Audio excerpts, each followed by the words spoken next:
आज है हमारे प्राण प्यारे की साकार मुरली 5 अगस्त 2024 प्रात। मुरली ओम शांति। बाप दादा मधुबन का सार। मीठे बच्चे, तुम्हारे में ऑनेस्ट वह है जो सारे यूनिवर्स की सेवा करे, बहुतों को आप समान बनाए, आराम पसंद न हो। प्रश्न, तुम ब्राह्मण बच्चे कौन से बोल सकते हो? उत्तर, तुम ब्राह्मण ऐसे बोलेंगे कि हमारा ब्रह्मा से कोई कनेक्शन, हम तो डायरेक्ट शिव बाबा को याद करते हैं। ओम शांति। पाठशालाएं बहुत चाहिए ना। एक तो है यह पाठशाला जिसमें बाप रहते हैं, इसका नाम रखा है मधुबन। बच्चे जानते हैं मधुबन में सदैव मुरली बजती रहती है। किसकी? भगवान की। अब भगवान तो है निराकार, मुरली बजाते हैं साकार रथ द्वारा, उनका नाम रखा है भाग्यशाली रथ। यह तो कोई भी समझ सकते हैं, इसमें बाप प्रवेश करते हैं, यह तो तुम बच्चे ही समझते हो। और तो कोई न रचता को न रचना के आदि मध्यांत को जानते हैं। यह भी बाबा हमेशा लिखते रहते हैं कि जिनसे उद्घाटन कराते हो उनको पहले परिचय देना है, बाप कैसे नई दुनिया स्थापन करते हैं। कुछ समझें कि बरोबर बाप आया हुआ है, ब्रह्मा द्वारा स्थापना हो रही है विश्व में शांति के राज्य की व आदि सनातन देवी देवता धर्म की। उसका उद्घाटन तो हो रहा है, बाप को ही आकर नॉलेज देनी है। यह नॉलेज परमपिता परमात्मा में ही रहती है, इसलिए उनको ही ज्ञान सागर कहा जाता है। रूहानी बाप में ही रूहानी ज्ञान है जो आकर रूहों को देते हैं, समझाते हैं। हे बच्चों, हे आत्माओं, तुम अपने को आत्मा समझो। आत्मा नाम तो कॉमन है, महान आत्मा, पुण्य आत्मा, पाप आत्मा कहा जाता है। तो आत्मा को परमपिता परमात्मा बाप भी समझा रहे हैं। बाप क्यों आएंगे? जरूर बच्चों को वर्षा देने लिए, फिर सतो प्रधान नई दुनिया में आना है। वर्ल्ड की हिस्ट्री ज्योग्राफी रिपीट कहा जाता है। नई अथवा पुरानी दुनिया मनुष्यों की ही है। बाप कहते हैं मैं आया हूँ नई दुनिया रचने, बिगर मनुष्यों के तो दुनिया होती नहीं। नई दुनिया में देवी देवताओं का राज्य था, जिसकी अब फिर से स्थापना हो रही है। अभी तुम बच्चे शूद्र से ब्राह्मण बने हो, फिर तुमको ब्राह्मण से देवता बनाने आया हूँ। तुम यह सुना सकते हो कि बाप ऐसे समझाते हैं, तुम नई दुनिया में कैसे जा सकते हो? अभी तो तुम्हारी आत्मा पतित विकारी है, सो अब निर्विकारी बनना है। जन्म जन्मांतर के पापों का बोझा सिर पर है। पाप कब से शुरू होते हैं? बाप कितने वर्षों के लिए पुण्य आत्मा बनाते हैं? यह भी तुम बच्चे अभी जानते हो। 21 जन्म तुम पुण्य आत्मा रहते हो, फिर पाप आत्मा बनते हो। जहाँ पाप होता है वहाँ दुख ही होगा। पाप कौन से हैं? वह भी बाप बतलाते हैं। एक तो तुम धर्म की ग्लानि करते हो, मुझे बुलाते आए हो, हे पतित पावन आओ, सो अब मैं आया हूँ। पावन बनाने वाले बाप को तुम ग्लानि करते हो, इसलिए तुम पाप आत्मा बन पड़े हो। कहते भी हैं, हे प्रभु जन्म जन्मांतर का पापी हूँ, आकर पावन बनाओ। यहाँ तुम आते ही हो नर से नारायण बनने के लिए। कथा भी सत्य नारायण की सुनाते हैं। बाप बनाते ही हैं नर से नारायण, नारी से लक्ष्मी, जिनकी कभी कोई निंदा नहीं करते हैं। बाप कहते हैं मैं राजयोग सिखलाता हूँ। विष्णु के 2 रूप यह लक्ष्मी नारायण है, छोटेपन में राधे कृष्ण है। यह कोई भाई बहन नहीं, अलग अलग राजाओं के बच्चे थे। वह महाराज कुमार, वह महाराज कुमारी, जिनको स्वयंवर के बाद लक्ष्मी नारायण कहा जाता है। यह सब बातें कोई मनुष्य नहीं जानते। इन लक्ष्मी नारायण, राधे कृष्ण आदि सबके मंदिर हैं। विष्णु का भी मंदिर है, जिनको नर नारायण का मंदिर कहते हैं। और फिर लक्ष्मी नारायण का अलग अलग मंदिर भी है। ब्रह्मा का भी मंदिर है। ब्रह्मा देवता नम, फिर कहते शिव परमात्माए नम, वह तो अलग हो गया ना। देवताओं को कभी भगवान थोड़े ही कहा जाता है। तो बाप समझाते हैं, पहले जिससे उद्घाटन कराना है उनको समझाना है। विश्व में शांति स्थापन अर्थ भगवान ने फाउंडेशन लगा दिया है। विश्व में शांति लक्ष्मी नारायण के राज्य में थी ना, यह सतयुग के मालिक थे ना। तो मनुष्य को नर से नारायण, नारी से लक्ष्मी बनाने की यह बड़ी गॉडली यूनिवर्सिटी है अथवा ईश्वरीय विश्वविद्यालय है। विश्वविद्यालय तो बहुतों ने नाम रखे हैं, यूनिवर्स तो सारी विश्व हो गई। तुम जानते हो विश्व में पावन बनने की विश्वविद्यालय केवल यह एक ही है जो बाप स्थापन करते हैं। हम सारे विश्व को शांतिधाम, सुखधाम ले जाते हैं, इसलिए इसको कहा जाता है ईश्वरीय विश्वविद्यालय। ईश्वर आकर सारे विश्व को मुक्ति, जीवन मुक्ति का वर्षा देते हैं। कहाँ बाप की बात, कहाँ यह सब कहते रहते यूनिवर्सिटी। यूनिवर्स अर्थात सारी दुनिया को चेंज करना, यह तो बाप का ही काम है। हमको यह नाम रखने नहीं देते और गवर्नमेंट खुद रखती है। यह तो तुमको समझाना है, वह भी पहले तो नहीं समझाएंगे।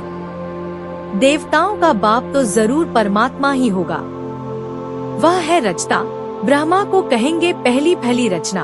उनका बाप है शिव बाबा, वह कहते हैं मैं इनमें प्रवेश कर इनकी पहचान तुमको देता हूँ। तो बच्चों को समझाना है, यह ईश्वरीय म्यूजियम है। बाप कहते हैं मुझे बुलाया ही है, हे पतित पावन आओ, आकर पतित से पावन बनाओ। अब हे बच्चों, हे आत्माओं, तुम अपने बाप को याद करो तो पतित से पावन बन जाएंगे। मनमनाभव यह अक्षर तो गीता के ही है। भगवान एक ही ज्ञान सागर पतित पावन है। श्री कृष्ण तो पतित पावन हो न सके, वह पतित दुनिया में आ न सके। पतित दुनिया में पतित पावन बाप ही आएंगे। अब मुझे याद करो तो पाप भस्म होंगे। कितनी सहज बात है। भगवानुवाच अक्षर जरूर कहना है। परमपिता परमात्मा कहते हैं काम विकार महाशत्रु है। पहले निर्विकारी दुनिया थी, अब विकारी दुनिया है। दुख ही दुख है। निर्विकारी होंगे तो फिर सुख ही सुख होगा। तो यह समझाना है भगवानुवाच काम महाशत्रु है, इस पर जीत पाने से तुम जगत जीत बनेंगे। एक बाप को याद करो। उन्होंने भगवानुवाच तो लिख दिया है अर्जुन प्रति। शिव बाबा ने तुमको कैसे, किस द्वारा कहा मुझे याद करो? ब्रह्मा द्वारा कहा ना। शिव बाबा ब्रह्मा तन से पढ़ाते हैं। अच्छा, प्राण प्यारे बाप दादा प्रति याद प्यार। मीठे मीठे सिकीलधे बाप दादा प्रति बच्चों का याद प्यार और गुड मॉर्निंग। रूहानी बच्चों की रूहानी बाप को नमस्ते।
लिए मुख्य सार। 1. नयनीय सेंटर्स की वृद्धि करने के लिए आप सामान बनाने की सेवा करनी है। 2. फूलों का बगीचा तैयार करना है। हर एक को फूल बनकर दूसरों को आप समान फूल बनाना है। किसी भी सेवा में देहाभिमान न आए। वरदान। सर्व पदार्थों की आसक्तियों से न्यारे अनासक्त, प्रकृतिजीत भव। अगर कोई भी पदार्थ कर्मेंद्रियों को विचलित करता है अर्थात आसक्ति का भाव उत्पन्न होता है तो भी न्यारे नहीं बन सकेंगे। इच्छाएं ही आसक्तियों का रूप है। कई कहते हैं इच्छा नहीं है लेकिन अच्छा लगता है, तो यह भी सूक्ष्म आसक्ति है। इसकी महीन रूप से चेकिंग करो कि यह पदार्थ अर्थात अल्पकाल सुख के साधन आकर्षित तो नहीं करते हैं। यह पदार्थ प्रकृति के साधन है। जब इनसे अनासक्त अर्थात न्यारे बनेंगे तब प्रकृतिजीत बनेंगे। स्लोगन। मेरे के झमेलों को छोड़ बेहद में रहो तब कहेंगे विश्व कल्याणकारी।